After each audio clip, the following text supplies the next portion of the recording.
Hey guys, it's Justin Conoco from theclosers.ca here with your monthly market update for April 2015. So there were 769 homes that sold last month. Now, if we were going to compare this March to last March, it wouldn't really be fair because the weather last year held on strong. I mean, we had winter till almost April or May. But if you look at the 5-year trend, year after year, on average, March would be at about 726 homes sold. So, 769 is well above that for real estate purposes, and indicates that the market is heating up. Boots on the ground wise, we are seeing a lot more multiple offers. We're seeing properties that are priced right, selling really, really quickly. So again, a strong indicator that buyers are out there looking for properties and maybe missed out on some over the winter time and looking to really capture that right property over the springtime or summertime market. So if you're thinking of listing now, it's definitely a good time to get serious.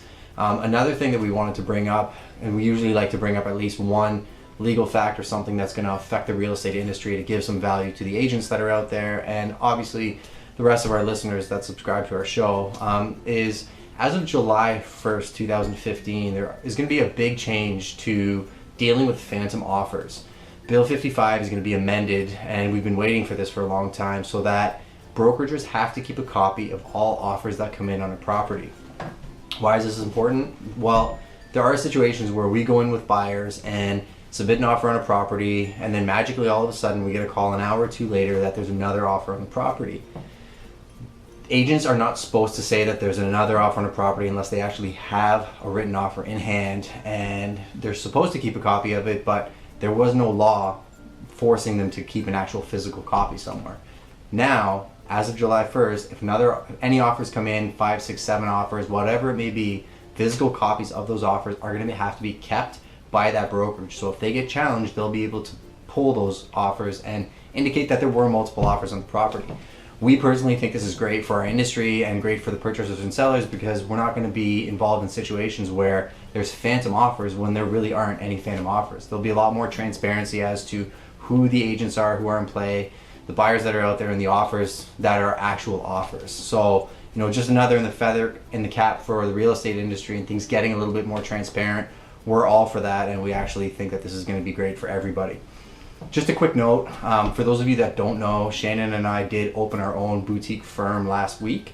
So Grogan Conoco Real Estate Brokerage is now based out of 361 Talbot Court, right in the heart of downtown.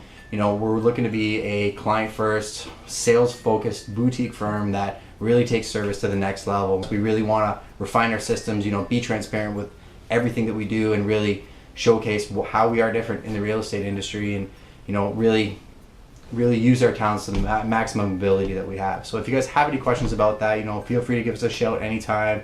As always, leave questions, comments, anything else. If you got some value from this, please give us some feedback. Take care.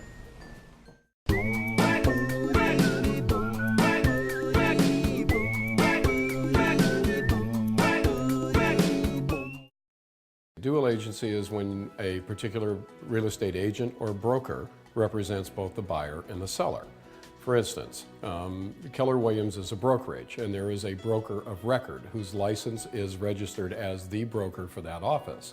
If somebody from that office has a buyer and somebody else from that office has the seller, that's dual agency. If I represent a buyer and a seller on my own property and I represent both parties, that's also dual agency. In terms of establishing whether or not a transaction is a dual agency transaction, the buyer and the seller, the buyer in particular, is going to know that up front. Then the buyer is going to know that he's asking an agent to write an offer for him who already has the listing on the property. That's a choice that the buyer makes. Many buyers decide not to do that. They go find other representation. Many buyers won't buy a house unless they're buying it from the selling agent. The selling agent normally knows more about the property, and the disclosures are a little more complete. Many times a better price can be negotiated. It's hard because you're wearing two hats.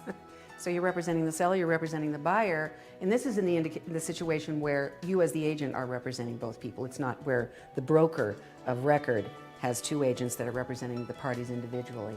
It gets hard because, and it's more work actually for us, because we have to be very careful that the buyer and the seller consistently believe, as they should,